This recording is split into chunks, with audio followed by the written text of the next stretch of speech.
অবশেষে কি অপেক্ষার শেষ হতে চলেছে? নতুন পে স্কেলে বড় পরিবর্তনের আভাস, সর্বনিম্ন বেতন বাড়ানো নিয়ে জোর আলোচনা। আজকের আপডেটে জানা গেল ভেতরের গুরুত্বপূর্ণ তথ্য।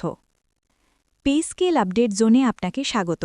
সরকারি চাকরিজীবীদের বেতন, ভাতা ও পে স্কেল সংক্রান্ত নির্ভরযোগ্য আপডেট নিয়ে আমরা সবসময় আপনাদের পাশে আছি। আজ 10 জানুয়ারি 2026 পে স্কেল নিয়ে সর্বশেষ ও গুরুত্বপূর্ণ আপডেট তুলে ধরছি। আজকের দিনে পে স্কেল ইস্যুটি আরও স্পষ্টভাবে সামনে এসেছে। সংশ্লিষ্ট দপ্তর ও অর্থনৈতিক নীতি নির্ধারকদের মধ্যে চলমান আলোচনা থেকে বোঝা যাচ্ছে, নবম জাতীয় পে স্কেল বাস্তবায়নের বিষয়টি এখন চূড়ান্ত সিদ্ধান্তের খুব কাছাকাছি। বর্তমান বাজার দর, দ্রব্যমূল্যের ঊর্ধ্বগতি এবং জীবনযাত্রার ব্যয়ের চাপ বিবেচনায় নিয়ে নতুন বেতন কাঠামো তৈরির ওপর জোর দেওয়া হচ্ছে। ফলে এবারের পে স্কেলে বেতন বৃদ্ধির মাত্রা আগের তুলনায় বেশি হতে পারে বলে আলোচনা চলছে। আজকের আপডেটই সবচেয়ে আলোচিত বিষয় হল সর্বনিম্ন বেতন।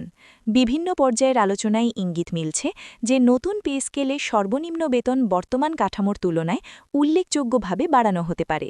এতে করে নিচের গ্রেডের কর্মচারীরা তুলনামূলকভাবে বেশি উপকৃত হবেন বলে আশা করা হচ্ছে। একই সঙ্গে সর্বোচ্চ ও সর্বনিম্ন বেতনের ব্যবধান যৌক্তিক রাখতে বেতন অনুপাত পুনর্নির্ধারণের বিষয়টিও গুরুত্ব পাচ্ছে। গ্রেড কাঠামো নিয়েও আজ নতুন তথ্য সামনে এসেছে। বিদ্যমান গ্রেড ব্যবস্থাকে সহজ ও কার্যকর করার লক্ষ্যে কিছু পরিবর্তনের কথা ভাবা হচ্ছে। এতে প্রশাসনিক জটিলতা কমবে এবং পদোন্নতি ও বেতন কাঠামোর মধ্যে সামঞ্জস্য আসবে বলে মনে করছেন সংশ্লিষ্টরা। যদিও গ্রেড সংখ্যা অপরিবর্তিত থাকবে নাকি কমানো হবে, এই বিষয়ে এখনও চূড়ান্ত ঘোষণা আসেনি, তবে আলোচনা সক্রিয় রয়েছে। বিশেষ ভাতা ও অন্যান্য আর্থিক সুবিধা নিয়েও আজকের আলোচনায় অগ্রগতি দেখা গেছে।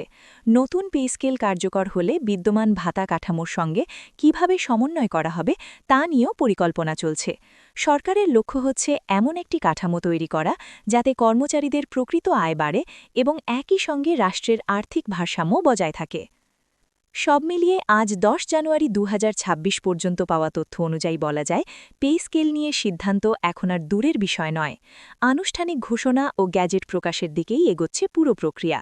নতুন পে স্কেল কার্যকর হলে সরকারি চাকরিজীবীদের জন্য এটি হবে একটি বড় স্বস্তির খবর। এটাই ছিল আজকের সর্বশেষ আপডেট। নিয়মিত পে স্কেল ও সরকারি বেতন সংক্রান্ত আপডেট পেতে আমাদের সাথেই থাকুন। পে স্কেল আপডেট জোনের সঙ্গে থাকার জন্য ধন্যবাদ। আগামী আপডেটে আবার দেখা হবে।